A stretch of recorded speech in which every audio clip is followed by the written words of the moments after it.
দাও কেউ খেয়ে দাও। কি রান্না আছে আজকে? অনেক কিছু।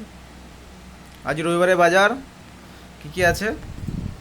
এই যে সব পাতা আচ্ছা, ভেন্ডি ভাজা, শাক, পালং শাক। আর দাও কি আছে দাও। চিংড়ি মাছটা বাবা, বাটিতে দেবো নাকি? চিংড়ি মাছ? না, ওটা পরে দিও, আগে এগুলো নিয়ে খেয়ে নিই। চিংড়ি মাছ করেছো দেখি। চিংড়ি মাছ দিয়ে আলু দিয়ে? আচ্ছা, মাখা হ্যাঁ, না। একটু আলু দিয়ে করেছি, মেয়ে আবার আলু একটু পছন্দ করে। আর কি আছে? মাংস মাংস করেছিলাম না? তোমাদের আলাদা বাটিতে করে রেখে দিয়েছি। ও, মাংস নিয়ে আসোনি? আচ্ছা ঠিক আছে, আর খেয়ে দাও। সাইডে রেখেছি, তোমাদের তুলে আচ্ছা, রেখেছি। পেঁয়াজ দিয়েছো আমার জন্য, ভালো করেছো। দাও আমাকে দাও।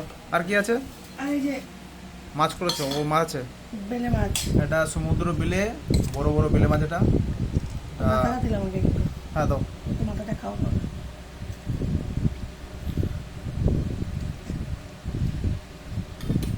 এটা বেগুন দিয়ে একটু করে কুমড়ো ছিল তাই দিয়ে আচ্ছা ঠিক আছে ঠিক আছে, বাস বাস বাস বাস, বাস। একটু মাখা মাখা। ঠিক আছে দাও। চলো বন্ধুরা, তাহলে টেস্ট করে দেখি কেমন কি হয়েছে। আর চিংড়ি মাছটা আমি পরে নিচ্ছি, হ্যাঁ? আগে খেয়ে নিই এগুলো দিয়ে। আজ অনেক কিছু হয়েছে, দেখতেই পাচ্ছ। তোমাদের কি